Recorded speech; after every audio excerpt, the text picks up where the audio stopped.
మకర రాశి వారికి మాట తుళ్ళే అవకాశం ఉంటుంది. కాస్తంత జాగ్రత్త వహించండి.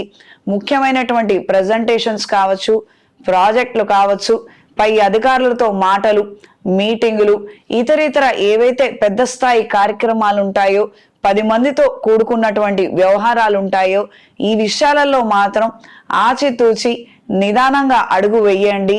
మంచి ఫలితాలను అందుకోగలుగుతారు. ఎక్కువగా తప్పులు జరిగే అవకాశం ఉంటుంది. ఆ నిమిత్తం జాగ్రత్తలు తీసుకోవడం అవసరం. సోషల్ మీడియాలో ఉన్న వారికి వ్యతిరేక ప్రభావం ఉండవచ్చు. అప్రమత్తంగా ఉండండి. దూర ప్రయాణాలు, ఆకస్మిక దూర ప్రయాణాలు, దైవ సంబంధమైనటువంటి కార్యక్రమాలు లేదా దేవాలయానికి వెళ్ళాలన్న ప్రయాణాలు అనుకూలంగా ఉంటాయి. మంచి శుభ ఫలితాలను అందుకోగలుగుతారు. క్రితం మొక్కుకున్న మొక్కుబడులను తీర్చివేయాలన్న ఆలోచనలు, గట్టి సంకల్పాన్ని కలిగి ఉంటారు. వాహనం మార్చవలసినటువంటి పరిస్థితులు ఏర్పడవచ్చు లేదా రిపేర్లు తరచుగా అవ్వడము ఇది కాస్తంత చికాకు కలిగించే అంశంగా మారవచ్చు. ఆరోగ్య విషయంలో తగు జాగ్రత్తలు అవసరం.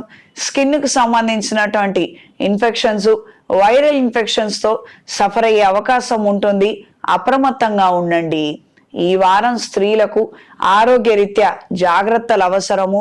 కొన్ని కఠినమైనటువంటి పనుల కోసం మీరు ఎంతగానో శ్రమించి ముమ్మాటికి అలసిపోవడము ఒక అనారోగ్య సమస్యతో సతమతమయ్యే విధంగా ఉంది. కాస్తంత అప్రమత్తంగా ఉండండి. మీ ఆరోగ్యం గురించి జాగ్రత్త తీసుకోగలిగితే అన్ని విధాల మంచిది. నేత్ర వ్యాధులతోటి సతమతమయ్యే విధంగా ఉంది. కాస్తంత జాగ్రత్త అవసరం. దూర ప్రయాణాలు, ఆకస్మిక దూర ప్రయాణాలు కలిసొస్తాయి. శుభకార్యాలకు సంబంధించి చేసే ప్రయత్నాలలో సొంత ఆలోచనలు శ్రేయస్కరం. ఈ వారం మకర రాశి వారికి కలిసొచ్చే రంగు నీలం, కలిసొచ్చే దిక్కు పడమర, కలిసొచ్చే సంఖ్య 2. ప్రతిరోజు నవగ్రహ స్తోత్ర పారాయణ చేయండి. వ్యక్తిగత జాతకంలో సర్పదోషాలు ఉన్నట్లయితే చేసే ప్రతి కార్యక్రమంలోనూ ఆటంకాలు ఎదురవుతాయి. 10-20 సంవత్సరాల నుంచి ఒకానొక కార్యాలయంలో పనిచేయడము, గుర్తింపు ఇప్పటికీ రాకపోవడము, రావాల్సినటువంటి ప్రమోషన్ రాకపోవడము, ఈ రకమైనటువంటి సమస్యలతో మీరు బాధపడుతున్నట్లయితే వ్యక్తిగత జాతకం ఒకసారి చెక్ చేయించుకోండి. తద్వారా అందులో ఉన్నటువంటి దోషాలు మనకి తెలుస్తాయి. ఆ నిమిత్తం మనం తీసుకునే జాగ్రత్తలు, చేసుకునే రెమెడీస్ ద్వారా ఇప్పటికైనా మంచి ఫలితాలను అందుకోగలుగుతారు.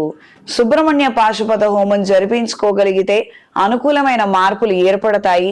చేతికి సుబ్రహ్మణ్య పాశుపత కంకణాన్ని ధరించండి. వివాహ రీత్యా సతమతమవుతున్న వారు వ్యక్తిగత జాతకాన్ని పరిశీలించుకొని మంచి నిర్ణయం తీసుకోగలిగితే అత్యంత తొందరలో వివాహం జరిగే యోగ్యత ఏర్పడుతుంది. ప్రత్యేకంగా నవమి రోజున సీతారాముల కళ్యాణం జరిపించి ఆ అక్షంతలను బ్రాహ్మణులతోటి సంకల్పం చెప్పించుకొని వేయించండి. ఆశీర్వచనం తీసుకోగలిగితే శుభ ఫలితాలు అందుతాయి.